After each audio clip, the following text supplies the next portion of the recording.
क्या आपने कभी सोचा है कि दौलत और ताकत इंसान की ज़िंदगी में क्या कुछ बदल सकती है?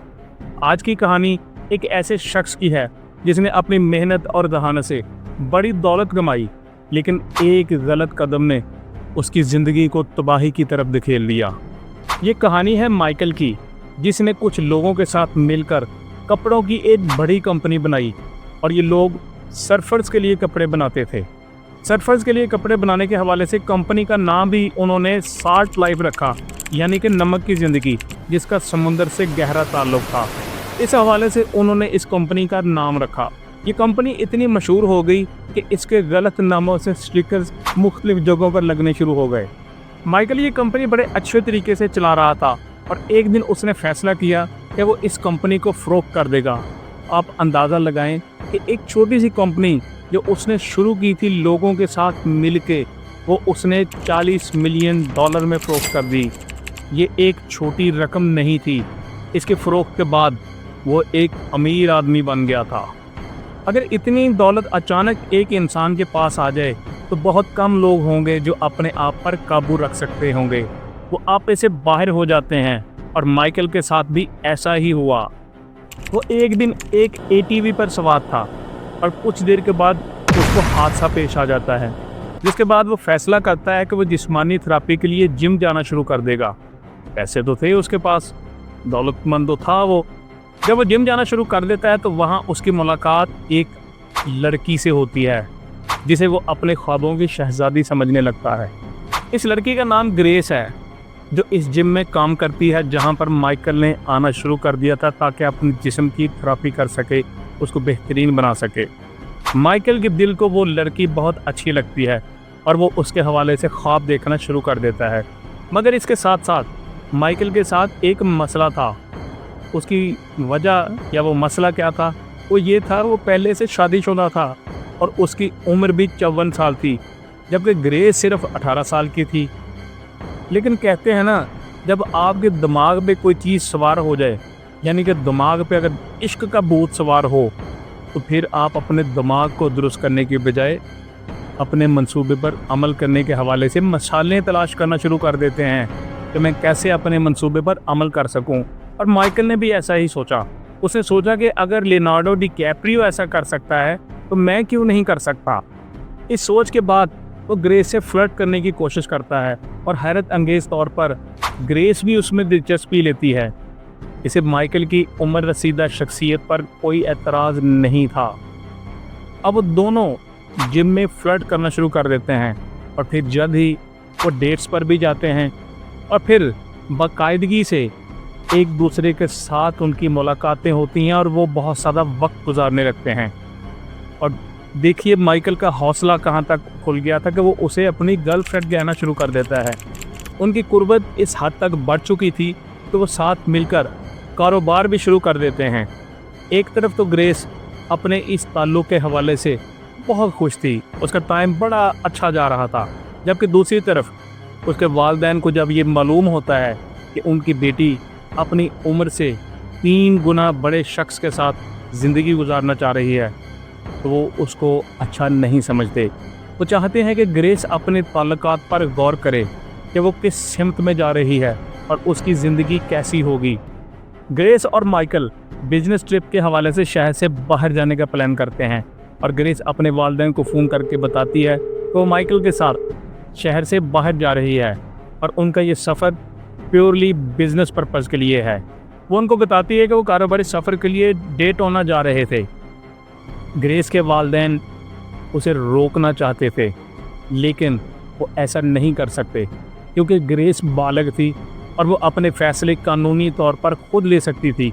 इसलिए उसके वालिदैन उसके कारोबारी सफ़र के हवाले से अपनी कोई भी राय नहीं देते और वो खामोश रहते हैं। तो माइकल और ग्रेस लेक सिटी छोड़कर अपने सफ़र पर डेटोना रवाना हो जाते हैं। ग्रेस के वालिदैन को पूरा दिन उससे कोई राब्ता नहीं होता और इस सूरत हाल की वजह से वो शदीद परेशान हो जाते हैं और मज़ीद इंतज़ार करने की बजाय वो पुलिस को इसकी गुमशुदगी की रिपोर्ट दर्ज कराते हैं। ग्रेस के हवाले से मज़ीद तफसीलात हासिल करने के लिए एक मुकामी पुलिस ऑफिसर उनके घर आता है ताकि उनके साथ बातचीत करे, जो पुलिस को ग्रेस की तलाश में मदद कर सके। जब वो पुलिस अफसर उनके घर होता है तो इस दौरान ग्रेस की कॉल आ जाती है, जो अपने वालिदैन को बताती है कि सब ठीक चल रहा है और उसकी ज़िंदगी मज़े में है। लेकिन इस दिन ग्रेस के वालिदैन को ऐसा लग रहा था कि वो अजीब सी हालत में उनके साथ गुफ्तगू कर रही है, क्योंकि उसका वो जो लबो लहजा था या जो स्टाइल था अपने वालिदैन के साथ बात करने का, वो रूटीन से ज़रा हट के था, जिसकी वजह से उसके वालिदैन भी परेशान हो जाते हैं कि पहले तो इसने कभी इस स्टाइल में हमारे साथ बात नहीं की थी। लग ऐसे रहा था कि या तो ग्रेस किसी दबाव में है या उसने नशा किया हुआ था। सूरत हाल को देखते हुए ग्रेस के वालिदैन पुलिस को बताते हैं कि उन्हें उनकी बेटी कुछ परेशान मालूम हो रही थी। पुलिस ग्रेस की तलाश शुरू करती है। 1 या 2 दिन बाद ग्रेस दोबारा अपने वालिदैन को कॉल करती है और बताती है कि मैं ठीक हूँ और अब वो फ्लोरिडा केव में कुछ दोस्तों से मिलने जा रहे हैं।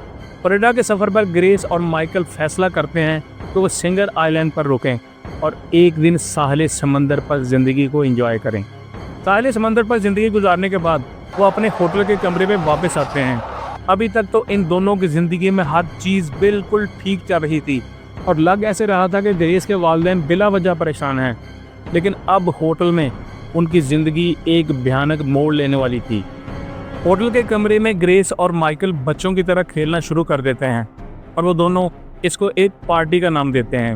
वो दोनों मुबैना तौर पे नशे में धुत लग रहे थे और दोनों हाथों से बंदूक बनाकर खेलते हैं, जैसे बच्चे खेलते हैं, हैंड गन जिसको आप कह सकते हैं। वो एक दूसरे को गोली मारने के स्टाइल में खेलते हैं और साथ ही साथ वो एक दूसरे का मजाक भी उड़ा रहे हैं।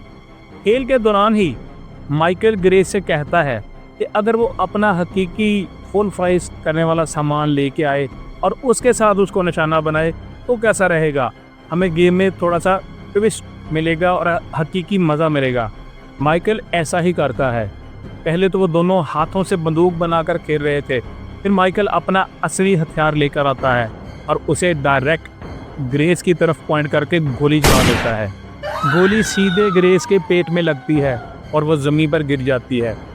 थोड़ी देर पहले तक दोनों नशे में धुत थे और जैसे ही ग्रेस को गोली लगती है तो माइकल के आसान खता हो जाते हैं और वो शदीद घबराहट का शिकार हो जाता है। होना तो ये चाहिए था कि इस हादसे के बाद माइकल फौरी तौर पे पुलिस को कॉल करता ताकि ग्रेस की जान बचाई जा सकती, लेकिन उसे ग्रेस की बजाय अपनी जान बचाने की फिक्र पड़ गई। वो ना तो पुलिस को कॉल करता है और ना ही एम्बुलेंस को बुलवाता है। इस हादसे के बाद वो फौरी तौर पे होटल से फरार होने का प्लान बना लेता है। वो फौरी तौर पे अपना सामान पैक करता है, अपने पिस्टल को अपनी बैग में रखता है और अपनी कार में तेज़ी से जाके बैठ जाता है और वहाँ से फरार हो जाता है। वो तकरीबन 4 घंटे ड्राइव करता है, मतलब 280 माइल्स वो ड्राइव कर चुका है और वो मज़ीद आगे जाना चाह रहा था, लेकिन बदकिस्मती से उसकी कार का फ्यूल ख़त्म हो जाता है और वो करीब ही एक रीफिलिंग स्टेशन पर रुकता है। उस वक्त माइकल शदीद ज़हनी दबाव का शिकार था और वो उस हादसे का सोच कर कांपना भी शुरू कर देता है और रोता भी है। वो अपनी गाड़ी में बैठा खुद से बातें करने लगता है। उसकी ये सारी सूरत हाल उस गैस स्टेशन पर एक शख्स को अजीब सी मालूम होती है। वो देखता है कि ये शख्स कांप भी रहा है, खुद से बातें भी किए जा रहा है। वो सोचता है कि पहले तो इस शख्स ने अपनी गाड़ी को गैर कानूनी तौर पर पार्क किया और अब वो रो भी रहा है, कांप भी रहा है और खुद से बातें भी कर रहा है। माजरा क्या है? इस सारी अजीब सूरत हाल की वजह से वो मजबूर हो जाता है कि वो पुलिस को कॉल करे। वो पुलिस को कॉल करके इसकी खबर देता है। इस कॉल के बाद पुलिस वाले भी फौरी तौर पे मौका पर पहुंच जाते हैं और उससे पूछते हैं कि क्या हुआ है, लेकिन वो बताता है कि मुझे मालूम नहीं है कि इस गाड़ी में बैठे शख्स के साथ क्या मसला है। पुलिस वाले हालात को देखते हुए फौरी तौर पर माइकल को हॉस्पिटल शिफ्ट करते हैं ताकि उसकी कंडीशन के बारे में पुलिस को मालूम हो सके, जबकि दूसरी तरफ ग्रेस के वालिदैन परेशान होते हैं क्योंकि उसके वालिद की जानिब से ग्रेस को जो फ़ोन पर पैगामात भिजवाए गए थे उनका काफ़ी दिनों से ग्रेस ने कोई भी जवाब नहीं दिया था। फिर ग्रेस का वालिद एक ऐप के ज़रिए अपनी बेटी के फ़ोन की लोकेशन तलाश करता है और उसके वालिदैन फिर पुलिस को बताते हैं कि हमें आपकी मदद की ज़रूरत है, क्योंकि उनकी बेटी जिस होटल में ठहरी हुई थी माइकल के साथ, उसकी लोकेशन उसके वालिद के पास आ जाती है, जो वो पुलिस के साथ शेयर करता है। और वो साथ ही पुलिस को बताता है कि उनकी बेटी उनको कोई जवाब नहीं दे रही। पुलिस बताए गए होटल पर पहुंच जाती है और मैनेजमेंट से बातचीत के बाद ग्रेस के कमरे का मालूम किया जाता है। जब पुलिस वहां पर पहुंचती है, दरवाजे को नॉक किया जाता है, मगर अंदर से कोई जवाब नहीं आता, जिस पर पुलिस होटल इंतजामिया से कहकर दरवाज़ा खुलवाती है। और जब पुलिस वाले अंदर जाते हैं तो उनको वहाँ पे ग्रेस की खून में लथपथ लाश मिलती है। पुलिस फौरी तौर पर इस हवाले से इन्वेस्टिगेशन करती है कि इसके कमरे में ऐसा क्या हुआ, और जब इसका मुकम्मल मुआयना किया जाता है तो मालूम होता है कि यहाँ पे कोई भी किसी भी किस्म की वारदात नहीं हुई, बल्कि माइकल और ग्रेस दोनों ही इस कमरे में अकेले थे। मज़ीद इन्वेस्टिगेशन के बाद पुलिस को ये भी मालूम हो जाता है कि ग्रेस के साथ ये सारा कुछ उसके बॉयफ्रेंड माइकल ने किया था।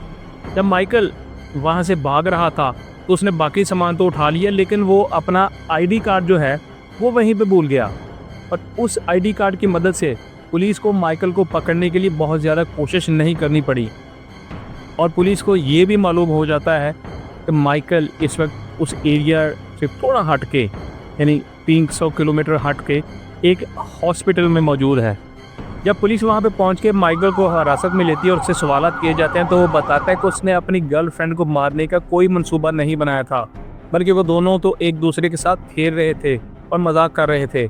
लेकिन खेल ही खेल में माइकल के हथियार से उसको गोली लग गई। पुलिस इस केस की इन्वेस्टिगेशन कंप्लीट करने के बाद अदालत में माइकल का केस दायर करती है, जहाँ पर जज सबूतों की रोशनी में इस केस को देखता है और जुर्म की संगीनी को देखते हुए माइकल को 12 साल कैद की सज़ा सुनाई जाती है। दोस्तों, माइकल की कहानी हमें एक अहम सबक सिखाती है, वो ये कि दौलत और ताकत का नशा बहुत ख़तरनाक होता है, और जब हम अपने फैसलों में गैर जिम्मेदारी का मुजाहरा करते हैं तो इसका खमियाजा ना सिर्फ हमें बल्कि हमारे प्यारों को और इर्द गिर्द के लोगों को भी भुगतना पड़ता है।